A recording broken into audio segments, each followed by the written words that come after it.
everybody, it's ChristopherNotWalken. Welcome to the Dirty Nerdy Show, and with me today we have a very special guest.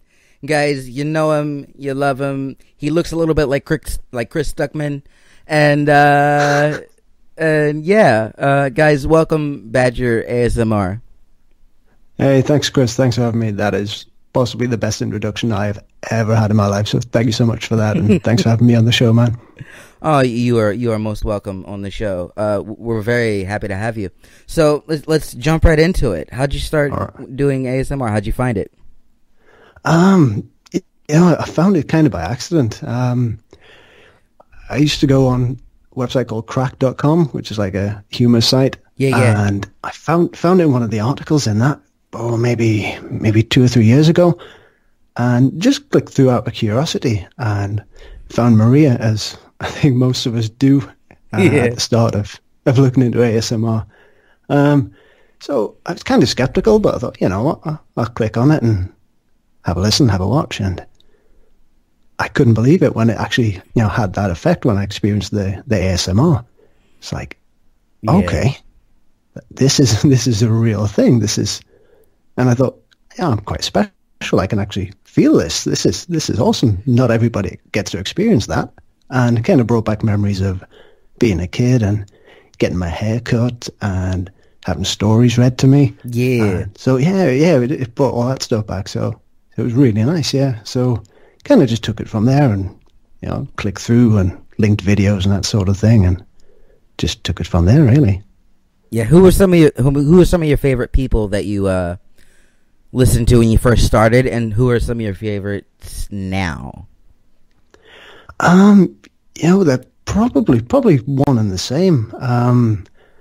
I listened to Maria and Redhead Alley, Heather Feather, a lot of the huge channels that have been going for a long time. Yeah. So, and then kind of work out in the way. So I sort of drifted away from it for a while, and then got back into it towards the end of 2016, and start listening to a lot of the folks who I listen to now, like Little Dove, GB, Lucy, Innocent Whispers. Again, picked up the old ones as well. So listened to a lot of Maria, watched a lot of Ali, a lot of Heather Feather after she kind of came back after she's been away for a while. Yeah. So listen to those guys now, and a lot of people who you've had on the show previously, likes of Matt, Articulate Design. Yeah. Watch him all the time. He was one of my kind of main inspirations for thinking I could do this myself. Yeah. Fast ASMR, Miss Joe Fay. Yeah, all those guys, all those cool guys. Yeah. So now that you're in the community, what's it like to be able to talk to these people? Is it mind blowing? Because it was mind blowing to me when I, started doing the interviews, and I'm like, what? These people actually talk to me? Like, they'll be my friends? Like, what? Yeah, man, it's so surreal. I don't think there's any other word for that. When you're talking to guys who have hundreds of thousands of subscribers, and they take the time to talk to you, and even more when they actually like the stuff that you do. I mean, the first one, the mind blow moment for me was when GB linked to one of my videos, but she didn't speak to me first. She just linked to the video, and all of a sudden my channel just goes boom. Like, what's going on? And it took me about 4 or 5 hours to figure out, where are these people coming from? And she linked to one of my videos. So we kind of talked a little bit. I said thank you, and we had a little bit of a chat back and forward, and that was cool. She does that. She's very sort of she's one of those types of people that is very giving back to the community. She loves doing that. Oh, yeah, absolutely. I mean, the irony wasn't lost on me. I mean, we make videos, and a lot of it's to help people relax and go to sleep and, just kind of chill out. And this had the exact opposite effect of chilling me out. I think it was about 4 o'clock in the morning, my time. And I see GB subscribed to my channel, and I'm like, oh my God. And I didn't sleep all night. So, kind of ironic, but definitely a mind-blow moment when you realize that these are so nice. All of the people, even, the biggest guys in the ASMR community are so nice. And, they'll take the time to talk to anyone, even some guy like me who's I had a channel for a couple of weeks and just kind of messing around, and it's all good. Yeah, that's what I love about this community. It's very different than, than most other communities on YouTube. Like, everyone wants to help each other out and help each other make the best possible content. So, like, speaking of content, what are your favorite triggers? Well, tapping definitely is a big one. Yeah. It's just so bizarre. I think that really kind of encapsulates the sort of strangeness of ASMR. It's just such a random sound, Yeah. I can understand where whispering would have a soothing effect, and you can say calming things, and I can kind of get that. I understand that. That makes sense. But the kind of slightly mysterious side of it is, why does this work? This sort of strange random tapping noises. Or I didn't like crinkles so much when I first started, but now I really do. So I'm kind of changing a little bit in what I like and what I don't like. But definitely tapping. That's my main one for me. And whispers and crinkles, I think. Yeah. One thing that I noticed recently, and I was talking to GB about this last night. I told her she's a fucking wizard for this. I don't like the makeup brush videos. I hate them. I hate them so much.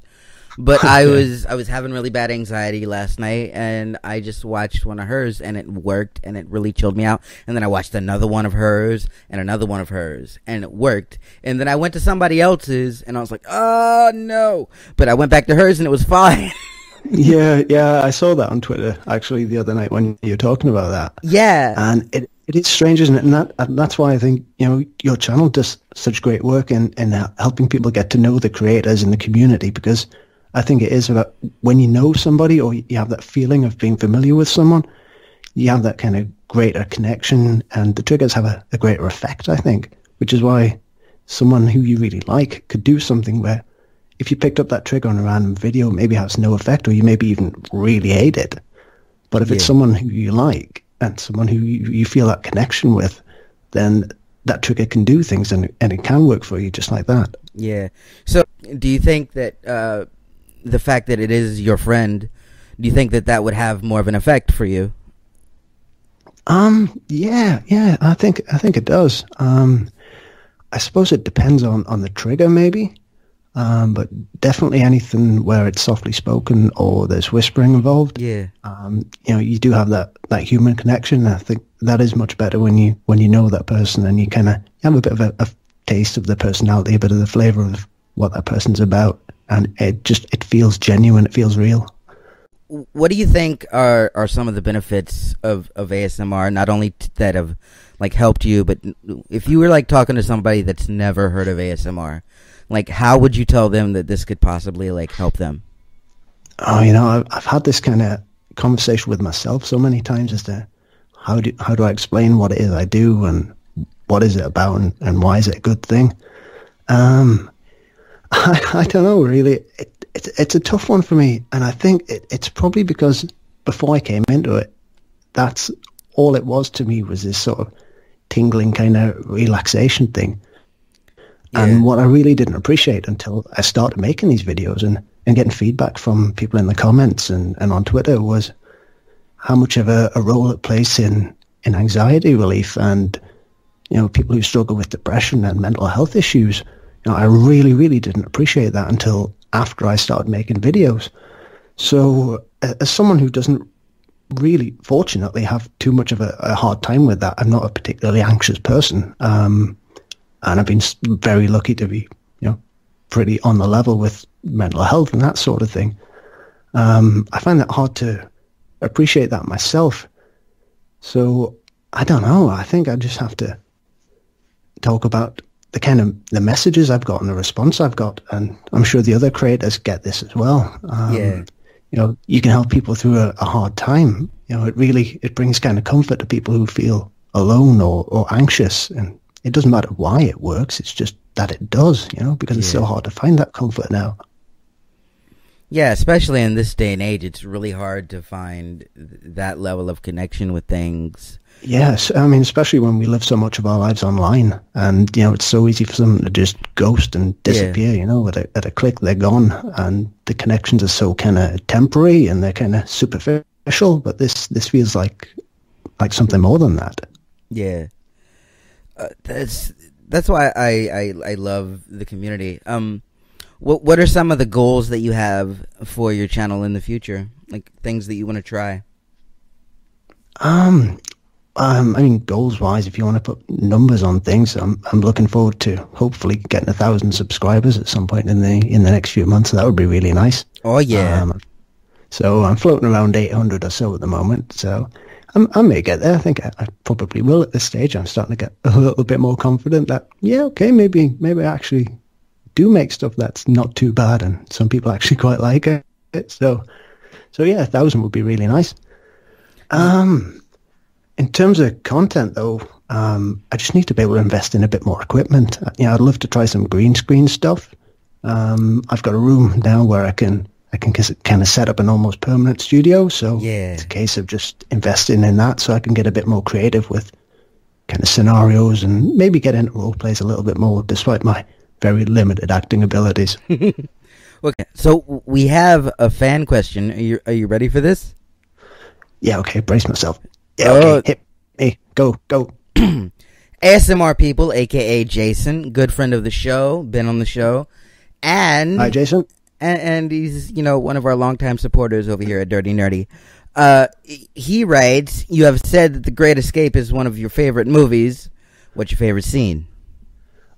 Oh, that is so not fair. There were so many good scenes in that movie. I could always pick the big one, the one everyone thinks of, the motorcycle escape where he jumps over the fence, the like 60-foot motorcycle jump. But no, I'm going to say something a bit different. Spoiler alert for a film that came out in 1963. If you haven't seen it, go and see it. But, there's a moment where they've taken so much wood out of the camp to shore up the tunnels to kind of make sure the tunnels don't collapse. So underneath all the bunk beds in the camp, they've been taking out all the kind of wooden lats under the bed.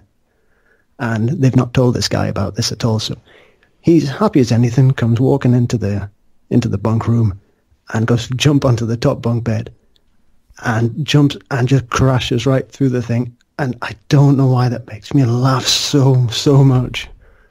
So I'm going to say that one, just because it's kind of out of place. It's just something funny in the middle of this pretty serious and pretty horrific film at times. But yeah, a bit of light comedy in the middle of some seriousness. That's kind of what I'm about as well. Yeah, we have another question. This is from Generic Mail.